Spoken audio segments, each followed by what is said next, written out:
It is almost end of the series. Test series draw for 0-0 as of now. Under these circumstances both teams walks to Auckland to start the third and final test from March 1st till 5th. Brian Aldridge and Roger McHarg was appointed as the field umpires. Beautiful Eden Park, Auckland can host for around 50,000 spectators. The first test held in this ground in 1930 vs England. Sri Lanka never played a test in this venue. They played 2 one-day games but lost both of them. Injury in the previous game forces New Zealand skipper to step down in this game. Ian Smith was appointed as the acting captain for the final game. Along with Martin Crowe, selectors decided to drop Chris Pringle as well. Pringle took 2 for 64 in the first innings and no wicket for 46 in the second innings. Mark Greatbatch was called for the side instead of Crowe. Mark played the first game and lost his position in the second game. He played 18 tests so far and scored 1,033 runs with 2 centuries and 4 50s.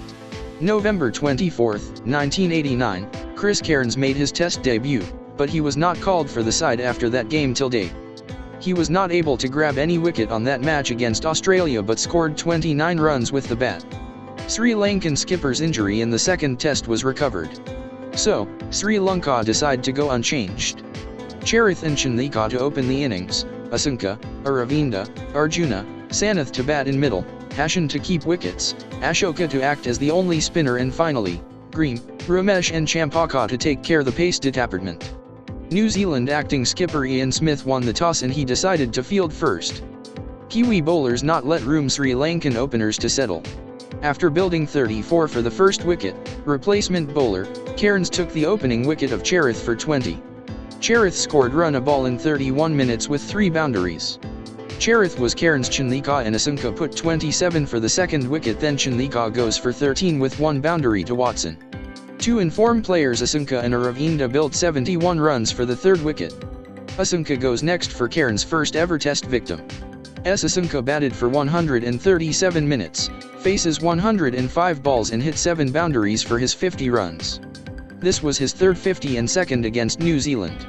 Arjuna walks next and scored 34 off 66 with 5 fours, and put up 91 runs partnership for the fourth wicket with Aravinda. Short after Arjuna departs, Sri Lankan top scorer Aravinda departs as Cairns' fourth wicket for 96. Aravinda batted for 192 minutes, faces 141 balls and hit 2 massive sixers and 14 boundaries. This was his fourth 50 and first dismissals in nervous 90s. Sanath goes next to Watson for 18 next and he hit 3 boundaries before departs. Ashoka goes for 2 after that. Hashan and Labrooy lift the total to 325 by pumping 52 runs for the 8th wicket.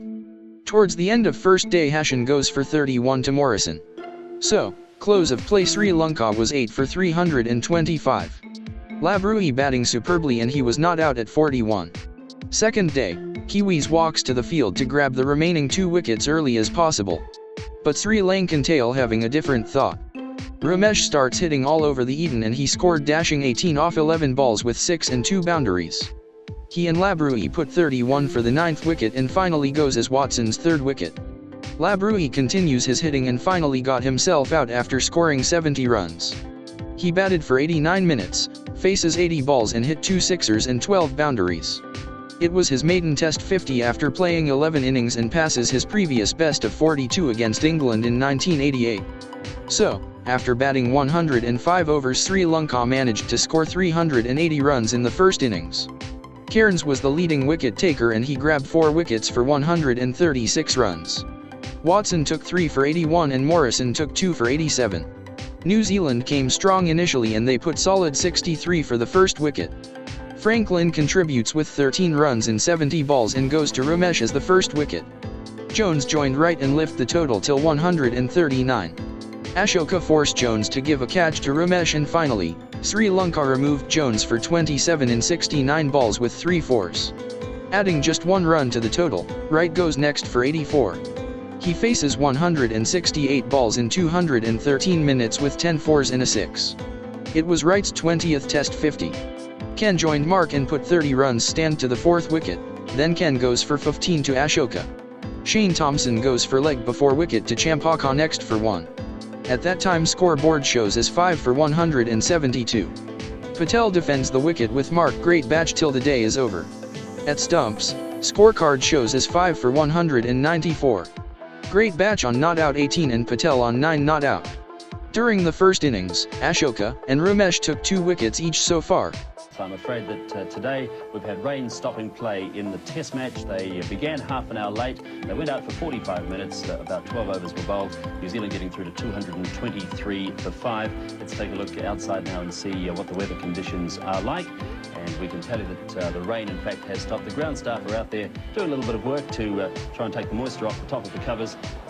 With the rain having stopped, we just have to wipe up a bit of the excess moisture both on the covers and on the outfield. And hopefully we'll have some play here in the not too distant future. Obviously the rain has cleared, we have a bit of sunshine, and the Sri Lankans just relaxing in their dressing room, and we're privileged to have our cameraman in there just to see them relaxing and waiting for the rain to stop play. There's a Winawera who's not playing in this game. Looks like Rumesh are there in the corner, so they're just relaxing, perhaps writing a few letters home or signing the autograph sheets perhaps. Not much you can do when the weather affects play in a test match. They just have to wait for things to clear, for conditions to improve before we can get underway again. In total today, we've had nearly an hour's play lost. So at this stage, if they could get back on the park, say within 5 minutes, which is highly unlikely, we'd still be able to have a full day's play. But it looks as if we're going to have a reduced amount of play today because of the weather conditions. Third day starts bit delayed due to bad weather condition. Sri Lanka 186 runs ahead so far. Patel and Mark add another 53 to their overnight score, and at 247, Patel goes for 41 to Chandika. Acting skipper Ian Smith not last long, and he scored just 3 runs only. Cairns helped Mark to lift the score till 299 by adding 42 to the 8th wicket in fall as Labrooy's first victim. When the score is at 304, Mark Greatbatch goes for leg before wicket to Labrooy to 65. He batted a quite patient innings. In 266 minutes he faces 175 balls and hit 6 boundaries. This 65 was his 5th Test 50 and first big score after his 146 not out against Australia at Perth in 1989. Morrison goes as the last man. At the end of the innings, Labrooy took 3 for 48 and Rumesh 3 for 83. New Zealand managed to get 317 runs all out in their first innings, which is 63 runs behind Sri Lankan's first innings total. At stumps on the third day, Sri Lankan team managed to score 64 for 2.